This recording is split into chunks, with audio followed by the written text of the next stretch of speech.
श्रोतागण, भाई और बहनों, मातृशक्ति को नमन। चैनल 24+ न्यूज के खास, विशेष, मनमोहक, प्रतिदिन नए नए विषय प्रस्तुत करने वाला, लोगों का हृदय परिवर्तन करने वाला, लोगों में चेंज लाने वाला, अच्छे परिणाम देने वाला पुनरुत्थान कार्यक्रम में आप सभी का हार्दिक स्वागत है, अभिनंदन है, सत्कार है। पुनरुत्थान का अर्थ होता है पुनर्जागरण, अवनति से उन्नति की ओर जाना, विकास करना, व्यक्तित्व विकास करना, आगे बढ़ना। और पुनरुत्थान कार्यक्रम में प्रतिदिन नए नए विषयों के साथ हम प्रवेश करते हैं। तो आज का हमारा नया और बहुत सुंदर विषय है भारत की विशेषता, अनेकता में एकता। भारत के लिए कहा जाता है कि यूनिटी अमंग डाइवर्सिटी। भारत एक रंगीला देश है, कई रंगों वाला देश है। कई रंगों का अर्थ क्या है? यहाँ पर कई भाषाएं हैं, कई जातियां हैं, कई तरह के धर्म हैं, कई तरह की विचारधारा है और मुंडे मुंडे मतिर भिन्ना 125 करोड़ की जनसंख्या है और हर एक का अपना अपना चिंतन है। लेकिन इतनी विभिन्नता होते हुए भी, इतनी डाइवर्सिटी होते हुए भी हमारे देश के सदस्यों के अंदर, देश के नागरिकों के अंदर इतनी सुंदर भावना है कि कभी इमरजेंसी आने पर, अस्तित्व पर खतरा आने के कारण वो एक हो जाते हैं और भारत को दूसरे देश के अंदर, दूसरे देश के सामने प्रस्तुत किया जाता है तो यूनिटी अमंग डाइवर्सिटी के रूप में प्रस्तुत किया जाता है। आप 26 जनवरी के दिन देखिए, कितने कितने लोग, कितने कितने तरह का जो है उनका पहनावा और कितनी टुकड़ियां, कितनी स्कूलों के लोग, कितने कितनी फोक डांस और कितनी कितनी झांकियां, ये सब क्या प्रदर्शित करती है? ये विभिन्नताओं को प्रदर्शित करती है। लेकिन उन सभी विभिन्नताओं के साथ के अंदर हमारा तिरंगा एक है, हमारा राष्ट्रीय गान एक है, हमारी भारत माता एक है। कोई भी कार्यक्रम होगा तो जय किसकी बोली जाएगी? भारत माता की बोली जाएगी। आप देखिए, पूरे विश्व के अंदर घूम करके आइए, करीब जो है 210 कंट्रीज हैं विश्व के अंदर, वहां पर भारत माता की, यानी देश की माता की जो है वह जयकारा नहीं किया जाता है, जय नहीं बोली जाती, हिंदुस्तान के अंदर बोली जाती है। इसका कारण है कि हिंदुस्तान के अंदर भारत को माता के रूप के अंदर, और मतलब जननी जन्मभूमिश्च सर्वदा गरीयसी, ऐसा माना गया है कि जननी और जन्मभूमि दोनों स्वर्ग से बढ़ करके है। जननी तो 9 महीने के बाद के न जन्म देने वाली माँ होती है और जन्मभूमि जो है हमारी भारत की भूमि है। उस भारत के अंदर अलग अलग राज्य है, राज्यों के अंदर अलग अलग गांव है। लगभग 60,000 गांव जो है भारतवर्ष के अंदर है और 60,000 गांवों में ऐसा बताया जाता है कि भारत की आत्मा जो है, भारत माता जो है, वो गांवों में निवास करती है। क्योंकि भारत एक कृषि प्रधान देश है, यहाँ पर ज़्यादातर कृषि की जाती है और कृषि का उत्पादन करके हम 125 करोड़ की जनताओं का भरण पोषण जो है हमारी खुद की कृषि के माध्यम से किया जाता है। कृषि प्रधान देश है और गांवों के अंदर लोग रहते हैं और गांवों के अंदर प्रेम होता है, सहानुभूति होती है, करुणा होती है, अपनायत होती है और वहाँ पर कुव्यसन कम होते हैं। लेकिन शहरों के अंदर ज़्यादा होते हैं और शहरों के अंदर कई तरह की आज की विज्ञान प्रगति जो हमें देखने को मिलती है कि मेट्रोपॉलिटन सिटी हो जाता है, जहाँ हर तरह की फ्लाइट से लगा करके और मेडिकल की फैसिलिटी, शिक्षा की फैसिलिटी और बड़े बड़े पुल है, चौड़ी चौड़ी सड़कें हैं, उसकी मिलती है। लेकिन वास्तव के अंदर आत्मा का निवास है गाँव में होता है। अगर भारत को देखना है तो गाँवों में जाइए, वहाँ की संस्कृति को देखिए और वहाँ की संस्कृति से आपको मिलेगा कि कितना प्रेम है, कितनी सहानुभूति है, कितना आदर गांव के अंदर मिलता है, उतना शहरों के अंदर आदर नहीं मिलता है। तो हम बात कर रहे थे कि हमारे भारत की विशेषता देखिए, जब से आज से जो है हम 10-15 हजार साल की बात करें तो हमारा देश आर्य देश कहलाता है। ये भरत जो है, भरत के नाम पर भारत पड़ा। भरत जो दो, एक शकुंतला का पुत्र भरत था, दूसरा भगवान ऋषभ का पुत्र भरत था, चक्रवर्ती था, उसके नाम पे पड़ा है। कुछ भी हो, लेकिन ये बात निश्चित है कि भारत का नाम भरत के ऊपर पड़ा है।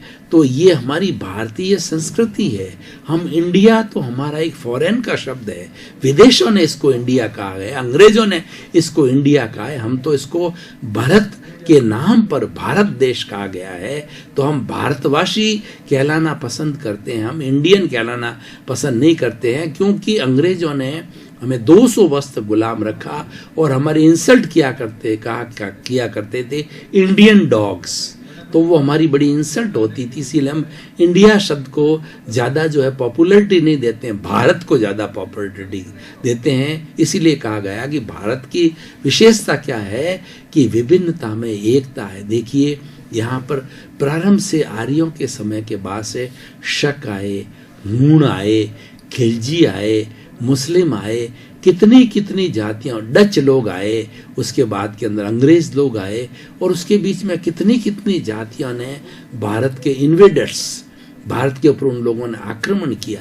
वास्तव में ये जो विदेशी लोग जब भारत के अंदर आए थे तो ये व्यापार करने के लिए आए थे। इन्होंने जैसे पुर्तगाल के वास्को डी गामा ने जो पुर्तगाल के दर्रे के माध्यम से जो भारत की खोज की थी, उसके बाद से जो भारत के अंदर दूसरे लोगों का समुद्र के रास्ते से आना चालू हुआ, और उन लोगों ने व्यापार के लिए आए थे, उनको बड़ा मार्केट चाहिए था। और हम लोग शुरू से ही 1947 हमारी आबादी थी 33 करोड़ थी, आज हमारी आबादी 125 करोड़ से भी ऊपर हो गई है। यानी उनको मार्केट चाहिए था, अपने चीज़ों को, वस्तुओं को खपाने का चाहिए था। उसके अलावा भारत की संस्कृति बहुत उच्च संस्कृति गिनी जाती है, तो शिक्षा को प्राप्त करने के लिए आते थे। अब जैसी हमारी नालंदा तक्षशिला जो विश्वविद्यालय थे, वहाँ पर पढ़ने के लिए दूर दूर से देशों के लोग आते थे। और ये बात बहुत पुरानी, 4-5 हजार साल पुरानी।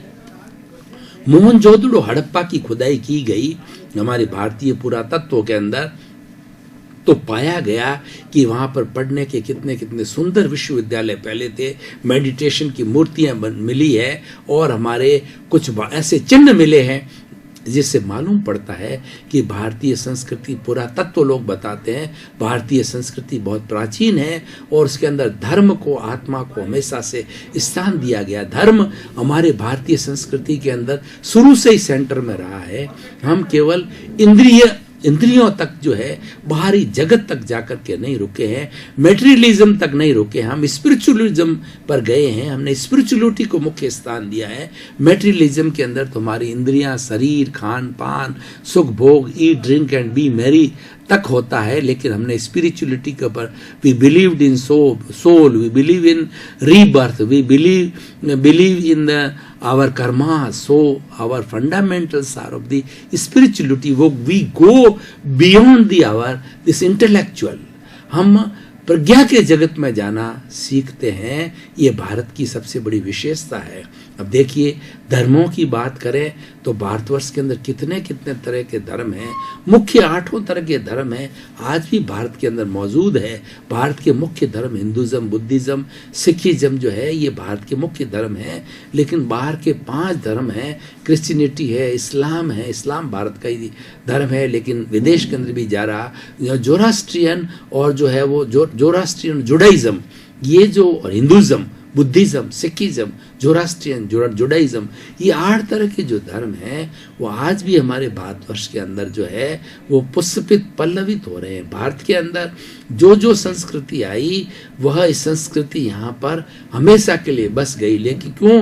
कि भारत एक उदारवादी देश है, भारत एक विभिन्नता में एकता रखने वाला देश है, और भारत एक ऐसा देश है जो चलाकर आज तक किसी ने आक्रमण नहीं किया है, लेकिन किसी ने हमारे पर हमला किया, हमारे अस्तित्व को समाप्त करने की कोशिश की, तो हमने मुंह तोड़ जवाब दिया। चाहे जो है वो चाइना का वार हो, चाहे पाकिस्तान का वार हो, और प्रथम वर्ल्ड वार में, द्वितीय वर्ल्ड वार के अंदर हमारे भारतीय सैनिकों ने जो है वो शांति स्थापना करने के लिए उसके अंदर, युद्ध के अंदर भारत की टुकड़ियां भी वहां पर गई थी। तो हमेशा भारत प्रारंभ से ही पूरे विश्व से जुड़ा हुआ है, और भारत के ऋषि मुनि वगैरह जो है ये विदेशों में उनका प्रचार प्रसार रहा है। बुद्धिज्म को देखिए, बुद्धिज्म जो है, बुद्ध धर्म भारत के बिहार के अंदर वो और भगवान बुद्ध ने, गौतम बुद्ध ने चलाया, और आज ये बुद्ध धर्म है विश्व के प्राय सभी देशों के अंदर जा चुका है। और कई राष्ट्रों ने तो,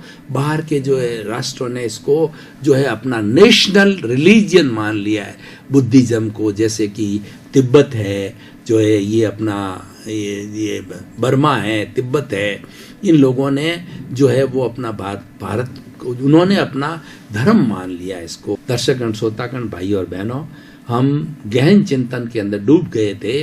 अब थोड़ा तरोताजगी महसूस करने के लिए ब्रेक लें, ब्रेक के बाद पुनः हाजिर हों।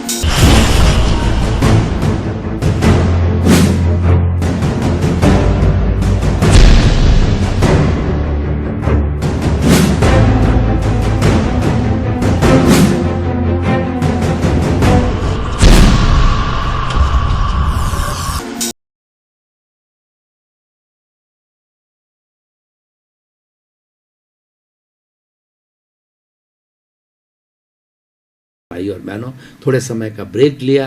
ब्रेक के बाद मानसिक रूप से, शारीरिक रूप से हम ताजगी महसूस करें। अभी हमारा जितना निर्धारित विषय है उसके ऊपर पुनः हम विवेचना जारी कर रहे हैं। तो इस तरीके से देखिए कि भारत के अंदर कितनी कितनी विभिन्नता है, जातियों को देखिए कितनी कितनी, और भारत के अंदर कहा जाता हर 12 कोस के बाद के अंदर बोली पलट जाती है, भाषा पलट जाती है। इतनी भाषाएं यहाँ पर है, इतने धर्म हैं, लेकिन फिर भी उसके अंदर हमारी जब विभिन्नताओं के अंदर एकता गिनी जाती है।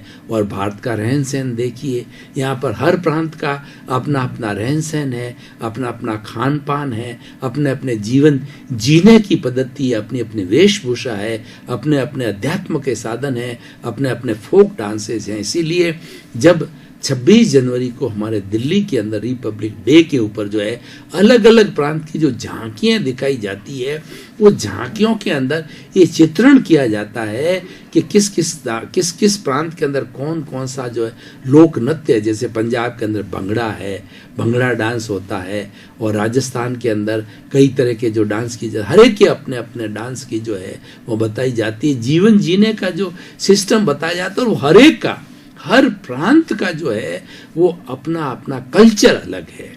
तो हर एक की देखिए 30-32 प्रांत है भारतवर्ष के अंदर, हर एक का अपना अपना कल्चर होते भी मेरा भारत महान है। वो मेरा भारत जो है वो डाइवर्सिटी अमॉन्ग यूनिटी के अंदर आता है। और जब कभी भी देश के ऊपर किसी भी हमलावर ने, आज भी जैसे पाकिस्तान वगैरह चाइना के अंदर सरहद के ऊपर किसी तरह की हमारे पर जो है वो आंख दिखाई जाती है, तो हम उसका मुंह तोड़ जवाब देते हैं। लेह के अंदर है, बाड़मेर की तरफ जो है, और जहां जहां हमारे बोर्डर्स है वहां पर हमारे सैनिक जो तैनात होते हैं वो देशभक्त होते हैं, और वो देश को गिनते हैं मात्र। वो अपने जीवन की भी जो उतनी परवाह नहीं करते हैं, पर देश पर, मेरे देशवासियों पर जो है कोई भी आंच नहीं आनी चाहिए। तिरंगा भारत का एक है, उस तिरंगे के नीचे जो है शहीद भगत सिंह और कितने कितने शहीदों ने बलिदान दिया, तभी जाकर के हमारा देश आजाद हुआ। तो ये हमारी यूनिटी जो है वो भारत के झंडे के नीचे है, राष्ट्रीयता है, पेट्रियोटिज्म है हमारे देश के अंदर।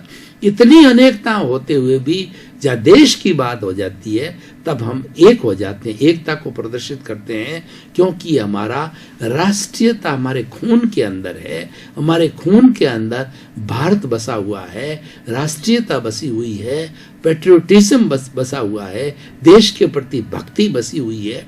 क्यों कि हमारे ब्लड के अंदर ये मिला दिया गया है कि मातृभूमि की सेवा करनी चाहिए, और समय आने पर अगर मातृभूमि के लिए अपना बलिदान देना पड़े तो उसको भी आप कम जानो। और आए दिन हम देखते हैं कि भारत के ऊपर जब जो कितने शहीद होते हैं, चाहे पुलिस का महकमा हो, चाहे सरहदों का महकमा हो, चाहे बीएसएफ का हो, नभ, थल, जल, वहां पर कभी भी आपत्ति आती तो कितने लोग शहीद होते हैं, लेकिन वो कुर्बान होकर के भी उसके परिवार वाले, उसके माता पिता ये फक्र करते हैं कि मेरा पुत्र जो देश के लिए शहीद हुआ।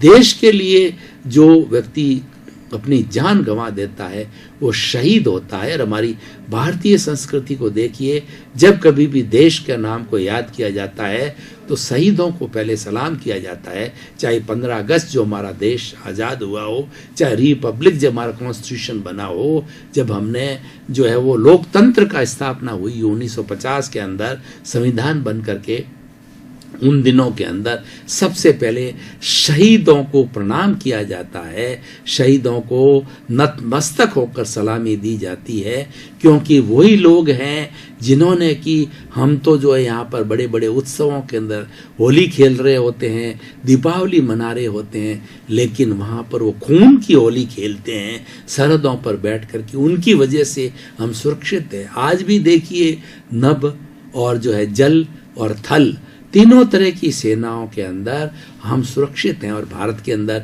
हमारे संविधान के अंदर कितनी सुंदर व्यवस्था है कि तीनों सेनाएं वो राष्ट्रपति के अधीन रहती है।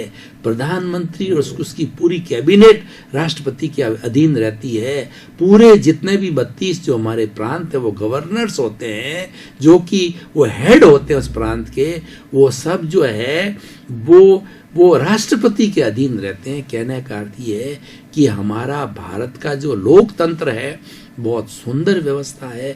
हर 5 साल के बाद के अंदर चुनाव प्रक्रिया के द्वारा जब सरकार बदल दी जाती है तो सहज ही जब दूसरी पार्टी आती है तो सहज ही उसको पद स्वीकार करती है और समय आने पर पद भी छोड़ देती है। हमारे यहाँ पर किसी तरह का सेना का दबदबा जैसा पाकिस्तान में या जो है वो शासक व्यवस्था है हमारे यहाँ कभी भी नहीं रही। यहाँ लोकतंत्र रहा है। शुरू में जब रही थी आज़ादी के पहले की बात अलग है, लेकिन अभी 70 वर्ष से एक डेमोक्रेटिक कंट्री है और विश्व का सबसे बड़ा डेमोक्रेटिक कंट्री है। और आज ये रोल मॉडल है। दूसरे देश जो डेमोक्रेटिक लोग हैं वो भारत के संविधान को पढ़ते हैं। यहाँ के अंदर क्या क्या धाराएं हैं। जो हमारे संविधान की धारा है वो गांधी जी के सिद्धांत के अनुसार जो है सर्वोदय की जो है वो धारा है कि सबका कल्याण है। हम किसी के साथ के अंदर भारत में किसी भी नागरिक के साथ में पक्षपात नहीं किया जाता है। भारत के अंदर जिसने जन्म लिया है भारतीय है, उसको रोटी, कपड़ा, मकान, शिक्षा और जो है चिकित्सा, ये जो सुविधाएं हैं ये सरकार की जिम्मेवारी है। सरकार इसलिए है कि वो पब्लिक को ये बेसिक फैसिलिटी को मुहैया कराए। और लॉ एंड ऑर्डर सबसे बड़ी जो सरकार बनती है उसका मुख्य जो है कार्य होता है कि कानून की रक्षा करना, ऑर्डर की रक्षा करना, कि कहीं बार जंगल राज नहीं हो जावे देश के अंदर, लूटपाट नहीं मच जावे। सभी जितने भी विभिन्नताओं के लोग, इतनी जातियों, इतनी धर्मों के लोगों की धार्मिकता की बात करें तो भारतवर्ष के संविधान के अंदर ये स्वतंत्रता है कि कोई भी व्यक्ति किसी पर अपने धर्म को स्वीकार कर सकता है, धर्म बदल सकता है, किसी के अंदर विश्वास रख सकता है। उसके ऊपर कोई तरह की बाइंडिंग कानून नहीं है। उसको धार्मिक स्वतंत्रता है, पूजा पाठ करने की अपने अपने तरीके से स्वतंत्रता है। और उसके साथ साथ में धर्मों का भी हिसाब देखिए, हमारे यहाँ सर्वधर्म समभाव है।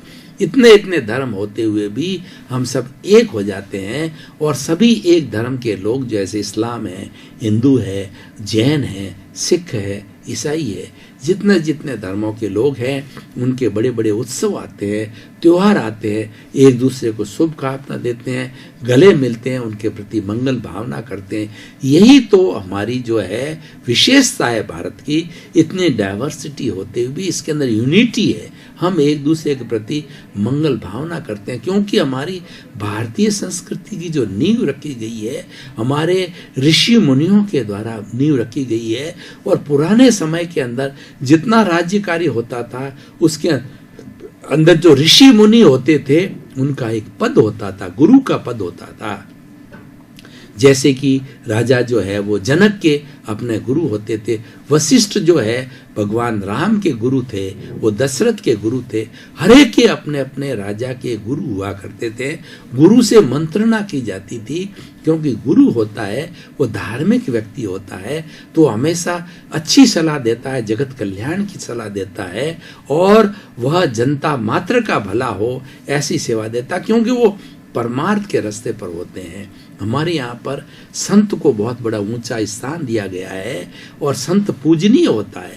भारत का राष्ट्रपति भी जो किसी भी धर्म का संत हो उसके पैरों के अंदर नतमस्तक होता है, क्योंकि वो पूजनीय होते हैं, वो परमार्थी है, वो परमात्मा का रूप है, वो परमार्थ को करने जाते हैं। हमारे यहाँ पर परमार्थ को सबसे ज्यादा उच्च स्थान दिया गया भारतीय संस्कृति में, और परमार्थ हमारा लक्ष्य है, वो हमें प्राप्त करना है, परमात्मा पद को प्राप्त करना। तो भाई और बहनों, दर्शकगण, श्रोतागण, अब मैं पुनरुत्थान कार्यक्रम हमेशा निष्कर्ष के साथ एंड होता है, तो मैं अब ये सारे इस एपिसोड पे निष्कर्ष पे बताना चाहूँगा कि देखिए कि भारत एक महान देश है, भारत धर्म गुरु रहा है, और आज भी भारत के अंदर न धर्म गुरु होने की बहुत संभावना है, और धर्म गुरु है। उसके दो उदाहरण मैं आपको बताना चाह रहा हूँ कि महात्मा गांधी ने अहिंसा के आधार पर सत्याग्रह किया, और सत्याग्रह के आधार पर अंग्रेजों को बाउंड कर दिया था। अंग्रेजों भारत छोड़ो अभियान चलाया, बिना किसी हिंसा के, सत्य के ऊपर वो अडिग रहे, अहिंसा पर अडिग रहे, और देश को आजाद कराया।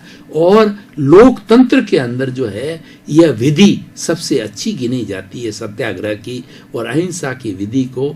इसके अंदर बहुत से देशों के अंदर भी इसने पालन किया। दर्शकगण, श्रोतागण, भाई और बहनों, आपका बहुत बहुत धन्यवाद। पुनरुत्थान कार्यक्रम रंग ला रहा है, टॉक ऑफ द टाउन बन रहा है। अब लोगों के समझ में आ रहा है कि पुनरुत्थान कार्यक्रम के माध्यम से हमारा विकास हो सकता है, क्योंकि निष्पक्ष बात कहता है, भारतीय संस्कृति के मूल्यों की बात करता है, धर्म की बात करता है, शांति की बात करता है, करुणा की बात करता है, मैत्री, प्रमोद, करुणा की बात करता है। तो इसीलिए पुनरुत्थान कार्यक्रम को आप सफल बना रहे हो, और इसका उद्देश्य है जगत कल्याण करना। उसी क्रम में आपके प्रति मंगल भावना, शुभकामना, आपका जीवन आनंदमय हो, मंगलमय हो, धर्ममय हो, प्रेममय हो, सुखमय हो, आप चिरायु हो, दीर्घायु हो, और खूब समाज की सेवा करते हो।